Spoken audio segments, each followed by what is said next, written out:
Hi, I'm Charlie. This is Stevie. We are Chilling Popcorn, and welcome to another Doctor Who review.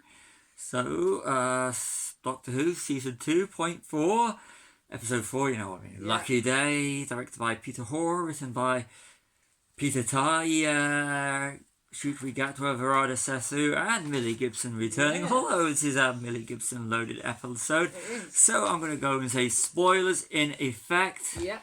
Switch off now because we are going to be discussing those spoilers. So you've had your chance. So yeah, and now let's have a look at this in the light. We've got to showcasing our little TARDIS keyring. Yes. So so over to you. What do you think? I really enjoyed the episode. It's a very Doctor-like episode, isn't it? Not a lot of the Doctor in it again. It's good. And they seem to be doing a few of those. I called it a backdoor Torchwood unit spin-off. Yes. Because it strikes me as a sort of like, we'll test the water here. Yeah. Then again, they did it with Blink, but that wasn't a spin-off. No, that wasn't. Because that didn't have any involvement from Torchwood or Unit. No, but they did it as it was more of a less Doctor-y.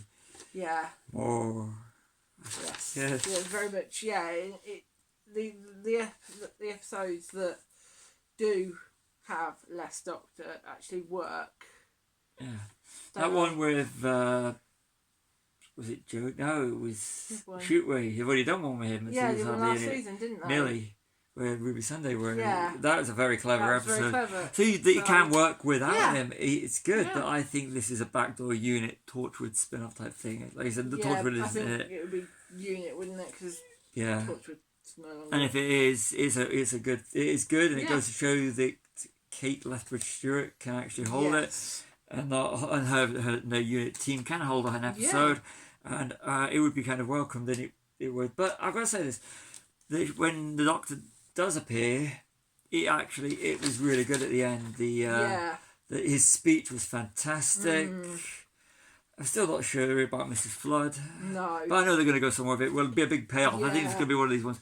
Once you know the payoff of her character, it will make it so it'll make everything make sense. So I think we're just waiting for the payoff on that one. So I'm going to go to the rest of my notes now. Do your notes now? For these ones, yeah. So you make notes for Doctor Who and I make them for Bad Movie Monday. Yeah, so do check out Bad Movie Monday. You check out Bad Movie Monday. Every Monday on this channel. Yes. So a little bit of a plug there. We like doing our Bad Movie Mondays. Yeah. So yeah. So the mannequins at the start, I know they're covered up, but they reminded me of the Christopher Eccleston and the Doctor's Return in Rose. I thought it was very much like that. Really hinted at that. It was, and I really like the fact that aliens are real in this world. So this version, it's like I like that. But then they did it before. Then they reset it around about Matt Smith's era. There was a whole reset or something. I don't remember. One episode where they get married, where Amy and Rory get married. Yeah, big reset. They're kind of forced to forget about the Doctor, and then the whole world. Yeah, so I think that's kind of it's kind of interesting that that we've gone so far that the world so I think it works because it means aliens and monsters and all the stuff that are real in this world and accepted, which turns to the science fiction is reality in this world. As conspiracy theorists are saying that they're not. So this is reversing what's going on in real life. In our reality, in the real world, in the outside of the way that it's been disproven by Conrad. He's trying to through social media and stuff is just basically what it's reversing what all these conspiracy theorists do, basically. Basically. It's kind of a bit of culture at the minute, isn't it? Yeah. So it's and I think it's brilliant, and the whole speech about you're not a doctor at the end very reminded me of when, like, especially with Matt Smith's Doctor and Christopher and Peter Capaldi when they do Angry and it's Shootway's Doctor time to do Angry. Yeah, and it goes to show that I really can't wait to see him really angry. I think it's going to rival Matt Smith and Peter Capaldi, because I think those two, when they do Angry, of all the Doctors, I think those two are the ones when they do pure anger. Silent anger, that sort of gets you. Yeah, and I just think that when Shootway gets that opportunity, he's going to do it absolutely superb. Yeah. Shriek just came across as the Monster of the Week, which is a good payoff at the end, of course. one thing I really liked, I don't know what we're talking of this one. Yeah, I'm just keeping in with little bits and pieces. The on location, there's a Doctor Who, what's it called? The Unleashed, is it? Yeah, Doctor Who, yeah. The things there. I would like to find out after these, especially ones that are location heavy. I like the ones that are location heavy. Yeah. Because I think it's better than studios, and just seeing new places that we can visit. If you ever want to go Wales, especially Cardiff, around the Barry area. Don't we? So there's a lot of filming takes place sort of in Cardiff and the Bay and Barry and that whole area. So if you ever go in any areas in Wales and you love Doctor Who, look it up, because there's a good chance there's going to be some filming locations. And it's like places like I always go to my go-to, which is of course the two go-tos, Cardiff Bay and Southern Down Beach, Vale and Walker, Bad Wolf Bay. They look better in real life than they do in the Doctor. So if you see something you like and you can go to any of these areas, definitely do it.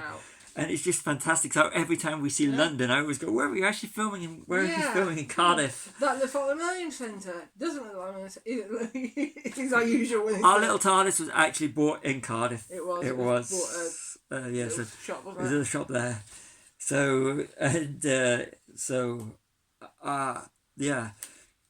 Love the tension in the episode. I love the whole, like I said. Did you find out if it was the Millennium Centre in Cardiff? I haven't watched the whole episode yet, but it does look like it. It does look like it. It does. If ever they go into like some sort of important building, we always have this debate, don't we? Yeah. Is it the Millennium Centre? Is it not? And if the Millennium Centre is also, if you look at the fountain, it's one of the Torchwood entrances. It's the main entrance to Torchwood, isn't it? Yeah, so it was actually one of the better Ruby Sunday episodes, because I'm not really a fan of the character. You're not, are you? See, I liked her, but you're not. But yeah, definitely a good. I liked Verada Sefu, but she was barely in it. We just recently watched her in Andor season 2, yes. So it's kind of like, I like her. I like her. She should have been, but I can understand why she's hardly in this one. Yeah. It's the conspiracy thing. I think this is one that's been really cleverly done. I thought it was really, there was tension there. This was a very well executed episode. And I know last week's episode was good, but I actually preferred this one. Okay. I thought it was really well done. And this is Doctor Who going back on form.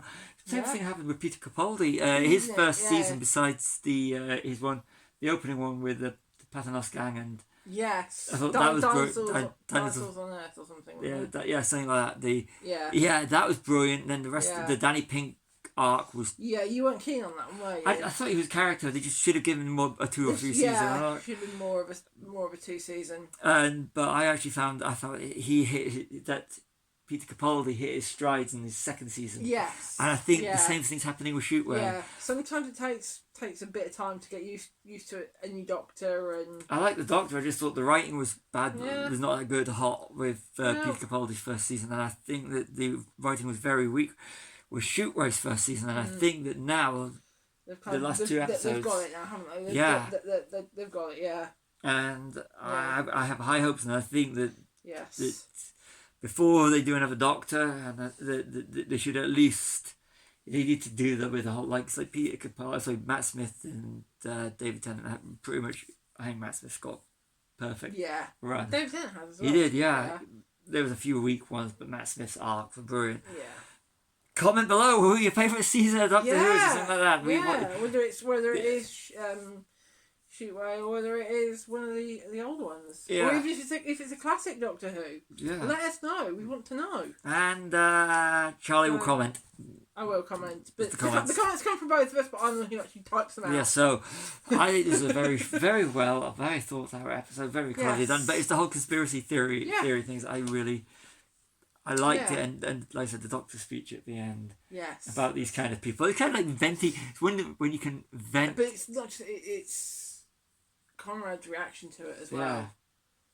It's very, that was interesting. He was a great villain of the week, and I'd like to see him return, because it's a good human villain. Yeah. And you don't expect him to turn at the start, so. No. Alright, so yeah. Yep. So I've been Charlie, this has been Stevie, we are Chilling Popcorn, like and subscribe.